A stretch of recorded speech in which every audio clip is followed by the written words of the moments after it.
Before we start, just a quick reminder to hit that subscribe button. Only 2% are subscribed. At 1,000 subscribers, I'll be posting a special video. He lets my framed photo slip, then plants his heel on it. I am Mara, 27, and I freeze before the crunch. Glass spiders out in a fast circle, tiny needles, breath stuck. His shoulders relax like he planned this, and my stomach flips. I'll fix it, he nudges shards with his shoe, careful, precise. Don't move, his palm hovers near my wrist, then retreats. My name leaves his mouth like a warning, too soft. I back up to the wall, heart sprinting, mind already tallying. The frame wire dangles, one screw missing, edge biting paint. He squats and pockets something, eyes on the floor. That wire was frayed, he murmurs, jaw tight, tone smooth. He stands too close, and I smell heat from his skin. I grab a dish towel and kneel, hands steady because stubborn. He leans over me, shadow heavy, breath neat and slow. Stop, you'll cut yourself, he whispers, fingers grazing air. I keep picking anyway because stopping gives him ground. A sliver kisses my thumb and red beads fast. He reaches without touching, then lets his arm drop. You always rush, a smile flickers then shuts down. I press the towel and hold his eyes, don't blink. Trash it, he lifts the empty frame, now lighter, testing weight. It's not worth drama, he tilts it, checking the corners. He waits for me to agree, voice ready for praise. I shake my head and a muscle jumps in his cheek. He moves to the shelf, careful again, and straightens my guitar. A string twangs flat, a sour little thud, and lingers. Humidity will kill these, he says, mouth barely moving. His fingertip rests on the tuning peg, too long, too casual. My phone buzzes on the table, quick, sharp, then dies. He lifts it and turns it over with one thumb. Battery's terrible, he mutters, grin clipped, eyes not smiling. I watch the power slider fade and a cold guess forms. Let me help, he holds out his other hand, open. I don't give the phone, so he adjusts his collar. Silence fattens the room, thick as wet wool, pressing hard. I set the phone down, screen first, and he tracks it. He curls the dish towel from my grip, slow and polite. I'll clean the rest, he says, voice smoothed for company. He swipes once, then twice, measured strokes, not missing corners. The missing screw isn't on the floor, and he knows. Maybe hang something safer, he points at the empty nail. My chest tightens because there's nothing safer with him. He wants blank walls, easier to count what's left, easier control. I step toward the door and he steps into my path. Dinner later, he offers, tone bright, eyes hard and glassy. We'll reset, his knuckles tap the frame, a tiny drum. A shard cracks under his heel, no flinch, just that patient smile. I swallow and nod once, buying time, mind already shifting. He pockets the towel and opens the window, wide and sudden. Cold air slices in, pushing dust along the sill. Fresh start, he says, glancing at the phone again. I feel the draft and decide I won't warn him. The front brake fails on the hill and I skid sideways. The car horn blasts and my knee smacks asphalt hard. I yank the lever again and it pulls empty to the bar. He jogs up from nowhere with a tiny hex key. Loose cable, he crouches and gives it 2 turns. My palms shake and I keep my mouth shut. He looks pleased like a coach at practice and stands. I push the bike home instead of testing his fix.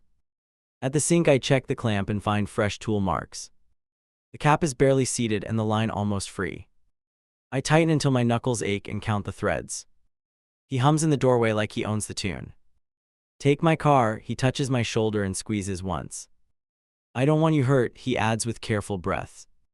I refuse and lock the bike to the table leg. He watches the lock click and smiles a patient smile. At work my calendar is blank at 9 sharp. Invites vanish mid-refresh and my phone buzzes relentlessly. Where are you? My manager writes with 3 clipped words. I open mail rules and find a new forward target. Every message with my name redirects to an unknown address. The address looks like mine with one sneaky letter swapped. I delete the rule and forward the proof to myself. A notification pops up again and the rule reappears. I pull the Ethernet cable and breathe through my teeth. It takes the tower and hands me a loaner. My watch vibrates with a text that lands too perfectly. Miss you from him, timed like a cue for doubt. At noon security calls my extension about a delivery. He sent lunch with a note and a neat bow. Eat something, the card says, smiley drawn with care. I toss the card and keep the bag for Prince. Back home, the kettle clicks and steam fogs the window. The spare keys jar sits empty and the lid is ajar. He stirs a pan and asks about my day. I open the drawer and count one key missing. Did you move it? I lean my hip against the counter. He flips the food with quick wrists and no look. You're always misplacing small thing. Soft voice, eyes on flame. I photograph the jar and the space where it lived. I tape a hair across my desk drawer for a seal. I balance a card on the closet door edge. I press a tiny dot of lotion on the safe hinge. Every trap carries a time stamp on my phone. He drapes a jacket over the chair and studies me. Unplug this weekend, he says with that therapist calm. Delete socials for a month and breathe, the fork clinks. I nod like a cat and write nothing down. The hair is snapped when I return from a shower. The card is on the floor with a bent corner. The hinge dot is smeared in a downward streak. I feel heat in my throat and take one photo each. I call my bank from the hallway with the door cracked. 2 new attempts to reset online access appear in logs. Both requests hit at dawn when I was asleep. I ask for a new token and they overnight one. He appears in the hall and rests his shoulder on mine. Everything okay? The question lands heavy and slow. Fine, I answer and keep the phone pressed to ear. He nods once and studies the screen reflection in my eyes. I text my sister a code phrase we practiced as kids. She replies with a pin drop and a single word, now. My fingers hover over the handle of my suitcase. I leave it where it is and choose a backpack. He holds up my guitar and plucks an open string. Still out of tune, he says with a laugh that thuds. I unclip the strap and set it in its case. He watches the latches bite and taps the lid twice. Night falls fast and the apartment feels wired and bright. He dims the lights and leans on the counter. Let's reset tomorrow, he whispers with that familiar offer. I smile with my teeth and plan for earlier. I wedge a voice recorder under the vent and step out. Earbuds in, stairwell air cold against my neck. The deadbolt turns from inside with a soft click, I know. He thinks I left for a run and I listen. Drawers thump in short bursts, a zipper snags and frees. A chair leg skims tile, then sits still too fast. Focus, he breathes, barely audible, cadence measured. His steps land near my desk and my pulse spikes. Phone vibrations stack in a tight rhythm on the table. He taps the screen and my passcode beeps wrong once. A second try lands and his low chuckle leaks through. Notifications hush in a row and my gut tightens. Closet hangers scrape, paper rustles, tape peels slow. Distractions go now, he mutters, breath shallow, hands busy. Something metallic slips into fabric with a dull kiss. He shuts the door gently like he owns the hinge. He dials on speaker while rifling through another space. Hi, confirming the cancellation, his tone light, pitch friendly. My partner decided to take a break from classes. He laughs a little, then adds a fake thank you. I grip the rail and count 3 steady inhalations. He is calm because he believes nothing can touch him. The recorder catches a drawer key sliding across wood. Metal meets metal, a small celebration, and my jaw locks. Water runs 5 seconds, then cuts, a cabinet thuds. He whispers a note to himself, 2 words quiet. Check under, a pause, tape tears in quick strips. Footsteps return to the living room and my stomach sours. Plastic crackles near my backpack on the chair. Velcro scratches once, then presses down in a line. He blows on his knuckles and tests the seal twice. The recorder picks up a content sigh and I close my eyes. He calls another number, new voice, bright like a salesman. Can we change the recovery email? He asks, fingers tapping. Let's remove the phone number too, a stifled cough follows. He thanks them again and I bite the inside of my cheek. The apartment door opens hard, then stops, silence. He moves toward the kitchen and turns the burner knob. A timer beeps on the microwave like a rehearsal. He kills it quickly and my breath evens just enough. He leaves, the latch catches, stairs creak twice. I count 10, then re-enter with my key ready. My traps aren't traps anymore, just signals I needed. All 3 are blown and I start cataloging anyway. The recorder light still blinks, tiny and honest. I scrub through audio until the call I need. The class coordinator's name drops clear, no static. I save the clip and mail it to 3 places. Backpack first, the Velcro strip peels in one steady pull. Under the lining sits a small square and a magnet. I hold it between two fingers and keep my hands from shaking. I drop it in a metal tin and shut the lid hard. Closet next, I slide a palm under the top shelf. Tape edges cut my fingertip and stick fast. A second square waits tucked behind the beam. I seal that one in the tin with the first. Desk now, the pen cup feels heavier than it should. I flip it and catch a thin card before it falls. Printed on it is a single entry with time and address. Tomorrow at 6, storage unit renewal. My throat goes dry. I open my laptop and the password fails twice. The third attempt. MPT unlocks with my old childhood phrase. Two-step is disabled and the backup codes are gone. I photograph the settings page and force new keys through. Guitar case on the floor, I unlatch and lift the neck. The truss rod nut is stripped and glinting wrong. A metal shaving rests near the headstock like a crumb. I pick it up with tape and bag it for later. Phone next, the SIM tray shows a thin scratch across. I pop it and find a second tray behind the first. It holds a chip with a marker dot on top. I take a picture, then slide both into a foil sleeve. Footsteps in the hallway, a laugh from a neighbor. I freeze behind the door and listen for our number. Nothing, an elevator rumble, a dog barks twice. I let my shoulders drop, then refocus on the plan. I text my sister a new location with no explanation. She replies with a thumbs up and a single heart. I pull cash from the emergency jar above the stove. The sound of counting steadies me and I keep going. I cue up the call audio and trim the names. I send it to my manager with one direct line. Subject reads urgent verification needed with my initials. The message flies and I stare at the progress bar. The pen cup card still bothers me like grit. I flip it and see a handwritten note in block letters. Use back gate code 4091, my mouth tastes metal. I pocket the card and check the hallway peephole again. Hinges squeak on my desk chair and I go still. The seat cushion is heavier than yesterday by a pound. I slice the seam and pull out another square. He layered redundancies because he expects me to notice. I put every device in the tin and screw it shut. The silence that follows feels clean and temporary. I load the tin in my backpack and leave the case. The clock on the stove flips a minute and I decide. I slide out and lock the door with both turns. The elevator sits open like it waited, empty and humming. As it descends, I press the storage card against my palm. Tomorrow at 6, back gate code ready, evidence waiting. I slide into the booth and set my phone face up.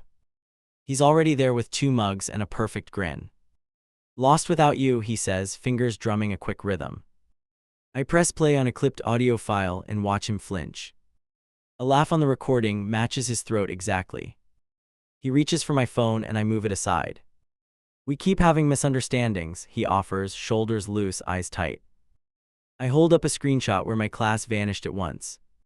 Someone canceled in my name, I tap the timestamp twice. He studies the image like a teacher grading homework. Maybe they mixed up accounts, he says, jaw tilting, tone clean. I open a second clip of his call and let it run. He sips and keeps his face still while it plays. The line about recovery emails lands with a small thud. His knuckles whiten for 1 second, then relax again. You're under stress, he murmurs, palm flat on the table.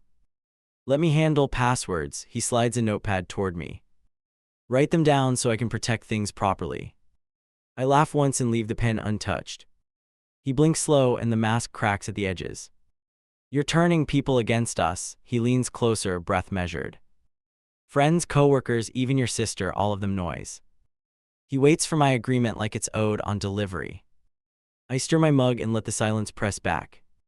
He pulls a cloth from his pocket and starts polishing a spoon. The motion is neat and practiced and meant to steady him. I place a tiny envelope on the laminate and nudge it over. Inside waits a metal shaving that used to live in my guitar. He looks at the envelope but won't open it. You injure yourself when you spiral, he says with sympathy. Sharp bits happen, he adds, mouth curling, eyes on my hands. I tuck the envelope away and feel heat rise in my chest. Where are my backups? I keep my voice even and low. He smiles wider and spreads his fingers like a card trick. Backups confuse you, he answers, sweetness sharp as vinegar. Trust me instead, he adds and brushes my wrist. I slide my wrist out of reach and show another image. A tiny square with a magnet sits next to coins. Found near my backpack, I say, every word picked. He exhales through his nose and rolls his shoulders once. Safety tracker, he counters, casual, helpful, falsely gentle. In case you ever needed help and froze, he shrugs. He watches my reaction like a scientist waiting for a spark. I let him wait and reach for my bag. I booked a hotel, I place the keycard on the table. On their network with my own devices, none of yours. His smile drops for real and shows bare frustration. Come home, he says, voice flat, and my stomach hardens. The waiter swings by and sets down a receipt. He thanks him warmly and slips the paper toward me. A note is scrawled at the bottom in tidy print. Call me when you calm down, it reads, signed with his initial. I tear the receipt into 4 equal pieces and ask, tack them. He watches my hands and taps the table twice. You think you're making yourself safe, you're making enemies. The way he says enemies lands like a dare across the table. Give me your phone for 5 minutes, his palm opens. I'll remove the rule and fix the turmoil, his nod is crisp. I pass him a cheap burner from my pocket and smile. He takes it without looking and starts typing like a surgeon. I stand and lift my bag while he is absorbed. Bathroom, I say, and he waves me on absent-minded. In the hallway mirror, I see his shoulders hunch with effort. He thinks he is winning again, and that belief is my gap. I step outside instead and circle to the window. He's still working the wrong device with religious focus. I film 15 seconds of him digging through menus. The clip will matter when the story sounds unbelievable later. I re-enter through the opposite door and sit across him. He finally notices the phone's cheap casing and freezes. His eyes flick to my real phone by my elbow. He understands he's on camera, and the air changes. Enough games, he says with a small clap for emphasis. You and I, our bond needs pruning, he smiles oddly. I remove distractions so you could hear me clearly. He believes this is care, and my hands go cold. Last question, I say, keeping my gaze steady. Where would you store things you take from me? He tilts his head like the thought amuses him. Someplace tidy, he answers and folds the napkin twice. I pocket the burner and drop cash for both mugs. He reaches to touch my cheek and I step back. Tonight, he says, voice smooth again, plan already forming. I nod like I might consider it, though my route is set. At the door, I look over once and mark his posture. He's calm because he thinks I'm orbiting him again. He doesn't know I copied a gate code onto my palm. 6 o'clock waits like a fuse and I'm done asking. I park 2 blocks away and walk the fence line. Back gate ahead, a keypad waits at elbow height. I cover my hand and punch the 4 digits slow. The latch snaps open and my pulse knocks hard. A golf cart drifts past the main aisle and fades. I keep to the wall and count the doors quietly. The card from my desk lists a unit and renewal time. 6 o'clock creeps closer and my throat tightens. I stop at his row and listen for a scrape. Only ventilation hums and distant traffic answers back. I crouch and check for pins on the latch. Nothing clever, just a lock in my resolve. I slide a slim tool into the shackle and twist. Metal resists, then yields with a tired click. The door rolls halfway before I hear footsteps. I duck inside and let it settle an inch. My light stays off, I use the phone glow. Shelves stacked to the ceiling in careful columns. Labels in neat print face outward like a ledger. I start on the left and keep my breath shallow. Top shelf first, a scarf with melted holes lies folded. Next to it, journal pages torn and water warped. Every title clipped at the same angle, obsessive. I picture his hands doing this and want to scream. Middle rack, a bag of charger bricks and spare trays. A burner with my initials etched under tape. Photos of friends printed cheap, each face slashed through. My stomach drops and I keep moving faster. A binder sits on the right with tabs for months. Inside are screenshots of my posts with notes beside. Arrows point to names he wants gone from my life. He planned campaigns against my habits and against me. I scan the floor for anything disguised as trash. A shoebox holds a stack of tiny transmitters and glue. Another box hides replacement screws with ground-down heads. He built failure into my days and waited for collapse. Footsteps approach, a key scrapes at a lock nearby. A door slides open 2 units down and stops. I hold still and close my eyes 1 second. A cough echoes, then the engine of the cart pops. I unlock my phone and start filming with focus. I narrate in a low whisper and pan the room. Every shelf gets a pass, every label gets time. This is the proof I needed and more. Something shifts behind a tarp near the back corner. A metal rod falls and grazes my ankle lightly. I freeze and wait for the hallway to quiet again. My heartbeat counts the silence until the sound fades. I pull the tarp and reveal a plastic bin. Inside are printouts of emails between me and family. Most are highlighted where I said no to him. He archived my resistance like trophies, and I shake. The phone timer buzzes against my palm at 5:50. Renewal window in 10 minutes means he could appear. I pocket the transmitter pile and one labeled envelope. I roll the door higher and commit to the risk. A shout carries from the office, then laughter follows. I slip out and pull the unit shut to a slit. Down the row, a figure turns the corner slowly. I step back inside and let the slit shrink. The figure passes without glancing at my space. I exhale and open the slit for air. 5:57 glows on my screen like a countdown. I steady the tool and hover near the lock. Tires crunch near the entrance and then stop hard. His footsteps hit the concrete with that confident cadence. Keys jingle twice and the echo travels down steel. He is early and I taste copper on my tongue. I lift the door to my knees and stand. He rounds the corner with that therapist's smile already ready. "Here you are," he says, voice bright, arms open. I keep the camera raised and the aisle behind me clear. He scans the shelves and nods with approval. "You found it all," he murmurs, almost affectionate. "This is us without noise," he adds, hands spread. My shoulder twitches because he believes that line deeply. "You collected my life to cage it, I don't blink." He tilts his head and steps closer like I'm fragile. "Cleared clutter so you can focus," he answers, breath calm. He studies my phone and angles himself to block the exit. I pivot and get the wall at my back. "You ruined instruments, sabotaged accounts, isolated me," I count. He lifts a finger like a teacher grading again. "I removed temptations," he replies, and his jaw tenses.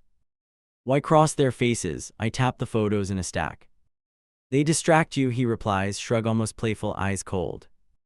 "They pull you from what matters," his gaze never wavers. He cannot hear how monstrous that sounds, and it chills me.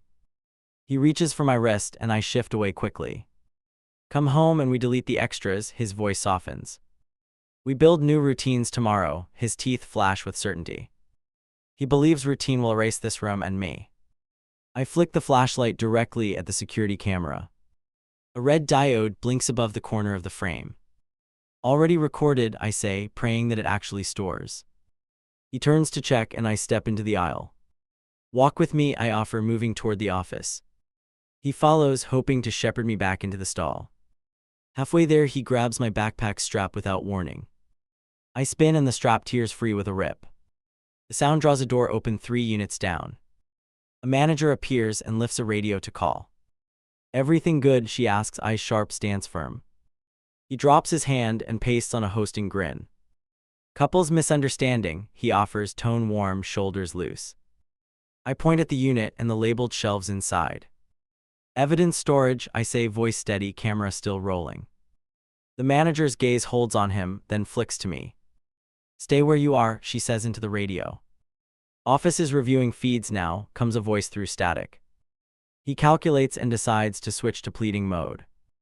"Let's not escalate," he whispers, teeth clench, smile gone. I step to the side so she can see everything. He shifts again to block the view with his body. The manager sidesteps and raises her chin like a coach. "Back away from her," she orders, eyes unblinking, voice iron. He obeys 2 steps and then tries another charm. "You won't understand our dynamic," he starts, palms up. I lift the envelope I pocketed and tilt it open. Inside is my childhood bracelet clasp bent out of true. His face finally drains and hard lines show through. He recognizes the piece and his composure slips. "You drop things," he mutters, voice cracking around the edges. The manager radios again and nods toward the office door. "Police en route," the radio announces, clear and final. He freezes, then pivots toward the exit with forced calm. 2 workers appear at the aisle ends with arms folded. The funnel is set and he sees it. He looks at me like I betrayed a sacred oath. You destroy us for trinkets, he hisses, mask gone. I point at the shelves and the crossed-out faces. You destroyed me to own me, I answer and hold steady.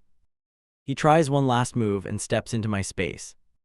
I raise my keys between fingers and plant my feet. The manager L. lowers her shoulder and becomes a wall.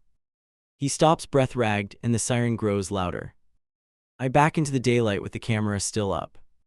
The cart blocks his route and workers' clothes ranks calmly.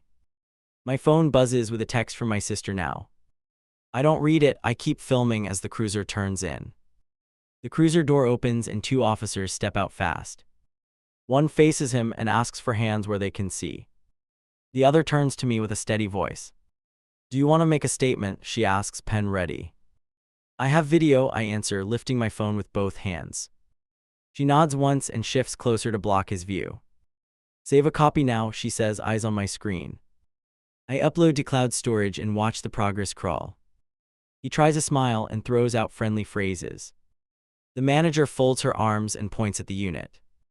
Inventory inside belongs to her, she says without blinking. The officers exchange a glance and call dispatch for guidance. They separate us beside the golf cart and the gate. He paces 3 steps, then stops like a dog on a line.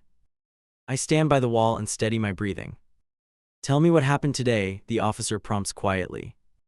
I give only verbs and timestamps and where he touched. I show the magnet squares and the bent clasp. I play the clip of his call about cancellations. Her pen scratches fast and she asks for exact times. Do you want a protective order? She asks finally. Yes, I say, and I feel my jaw loosen. You'll need to come to the station tonight. Now I answer because delay is where he thrives. They approach him again with careful distance and short sentences. He talks about love like it is a license for tactics. He gestures at the shelves with a graceful hand. He keeps glancing at me like I am a prize. Turn around, the taller officer instructs, voice even. Cuffs click and his shoulders pull back in shock. He looks at me with a pleading stare and shakes his head. Don't do this, he whispers, tone dropping, charm gone. I do not answer because words would break. The manager steps beside me and exhales relief. Security saved to a drive, she tells the officer. We will email the file within the hour. They seat him in the cruiser and close the door. He presses his forehead to the glass and mouths a promise. I do not read his lips because I already know the shape.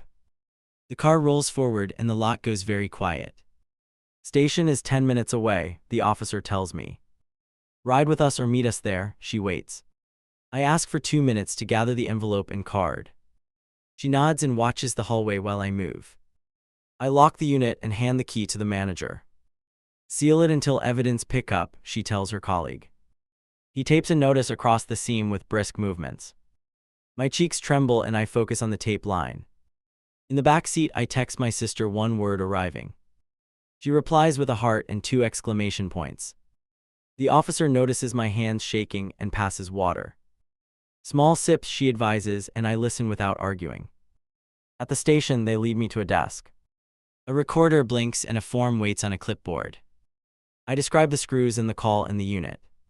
I stop when rage swells and then continue slower.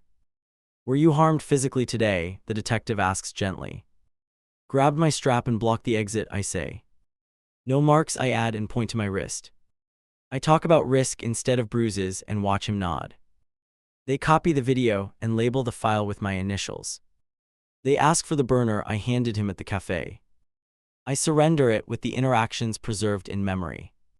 Keep your main phone on, the detective reminds me. We print the petition and I sign without hesitating. A clerk stamps it with a clean punch and hands copies. Temporary order until the hearing, she explains briefly. Violation triggers immediate arrest, she adds with certainty. I walk outside and the air feels tight and thin. My sister pulls up and leans over to unlock the door. Get in, she says, eyes flaring, voice low. I buckle up and let my shoulders release slowly. At her apartment, she clears the table with one sweep. We lay out devices and write new passwords cleanly. I enable keys that live offline and store them wisely. She checks each step like a second pilot watching instruments. We call the bank and reset the token on speaker. We remove the phantom email from recovery lists. A supervisor asks if I want a note on the account. Yes, I answer and I give his name. I call work next and ask for a direct extension. My manager listens and then cuts to brass tacks. Take tomorrow, she says, crisp and simple, not indulgent. Send the audio, she adds, and I forward it. I schedule the guitar repair and choose pickup in person. The tech gives a quote after hearing the strip details. Bring the shavings, he suggests, voice clipped and practical. I agree because I am done minimizing the pattern. I open a new phone, new Ember, through the carrier portal. The staffer asks if I want port protection flagged. Yes, I say, and she adds a spoken passcode. I memorize it aloud and my sister repeats it. We run a quick scan on the backpack and shoes. A spare magnet clings to the heel with a soft tick. I pry it off and drop it in the evidence bag. I breathe out once and press the seal closed. The hotel desk calls about my paid room for tonight. I tell them I am not coming after all. They waive the fee and wish me a quiet evening. My sister winks because small wins matter more now. A knock at the door makes us both freeze. Through the peephole stands an officer with a folder. Service copy for you, she says when the chain stays on. I accept the packet and ask about next steps. Hearing in 2 weeks, she answers, tone brisk and kind. Show up early and bring printed exhibits, she points. If he contacts you, call us immediately, no exceptions. She leaves fast and I lock the door twice. My phone buzzes with an unknown number and no name.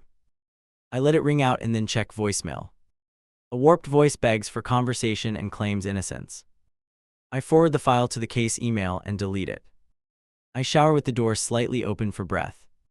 My sister talks through grocery lists and tomorrow's plan. Her voice stays steady and keeps me anchored. I stand under the water and refuse to cry hard. Sleep fights me and I give it the couch. At 3, a distant car alarm jolts me upright. I hold still until the silence returns and then settle. I tell myself this is training, not fear. Morning brings an email from the storage manager.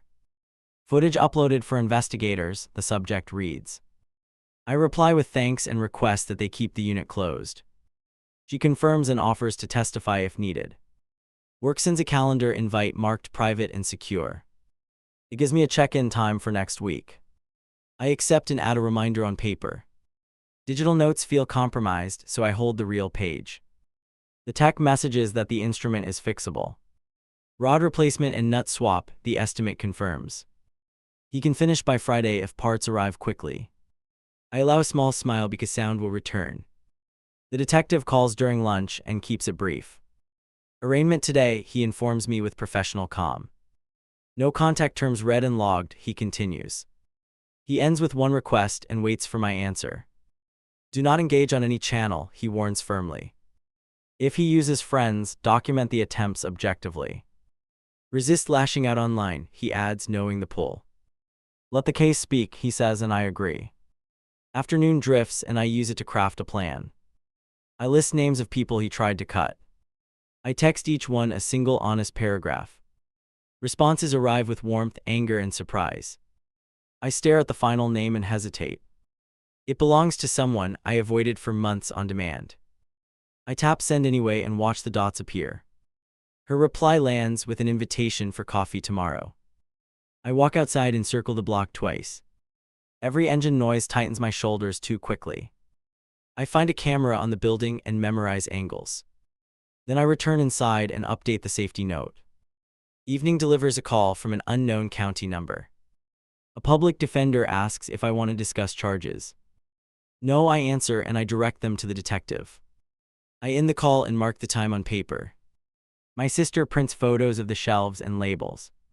She assembles a binder with tabs and protective sleeves. We add the card with the gate code in a pocket. We flag the dates across the top edge with tape. I rehearse my testimony in short lines and pauses. Only what I saw and what I recorded and when. No extra color to feed arguments about drama. Just choices and consequences and the shape of control. At 9 the intercom crackles and I hold my breath. Delivery for me from the carrier with the new token. I sign and set it beside the binder. 2 pieces toward a life without surveillance sit ready. A friend offers her spare room for a month. I accept because distance will weaken the old urge. We plan the move for tomorrow morning by daylight. I will not sneak because hiding taught me nothing. Before sleep, I stand over the repaired photo frame. The crack lines my smile like a scar with memory. I could replace it, but I choose to keep it. It tells the truth without a caption or speech. I slide into the blanket and close my eyes. I count slow until the noise in my chest fades. I picture the storage shelves emptied into labeled bags. I picture the unit door rolled down and locked forever. A ping wakes me with a court update link. I read it carefully and note his release conditions. GPS monitor for now and surrender of keys. I forward it to my sister and the detective. Morning again, and a plan in motion beats fear. We load boxes fast and ignore the neighbors. A rideshare driver helps for cash with 0 questions. I tip well and watch him drive off. The new apartment smells like paint and lemon cleaner. That matters because it means no hidden stench of smoke. We test the locks twice and align the deadbolt. I set my backpack on a chair and keep it within sight. The case hearing sits on the calendar like a bright mark. I will stand there and name acts without drama. I will show the footage and the bagged parts. I will not ask him why because I know enough. I string the instrument after the repair and strum once. The note holds and nothing rattles in the neck. It signs the room with a firm line of sound. I breathe in and let my hands rest on the wood.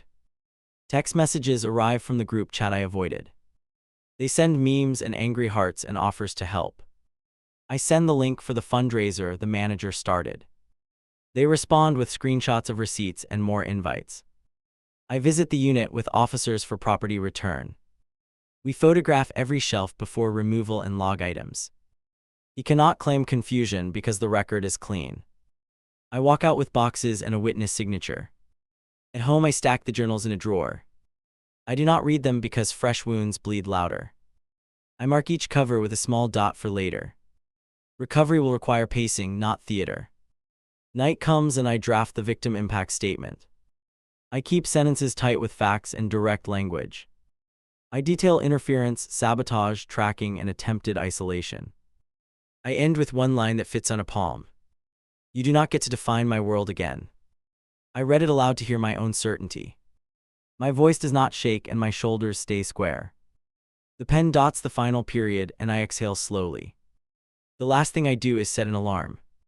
Court clothes laid out on a chair near the door. Binder zipped and token taped to the inside pocket. I turn off the light and stare into the quiet. I know he will test boundaries in small creative ways. He always preferred slow pressure to open resistance. I will answer with paper and witnesses and calls. No more bargaining with a man who breaks to keep.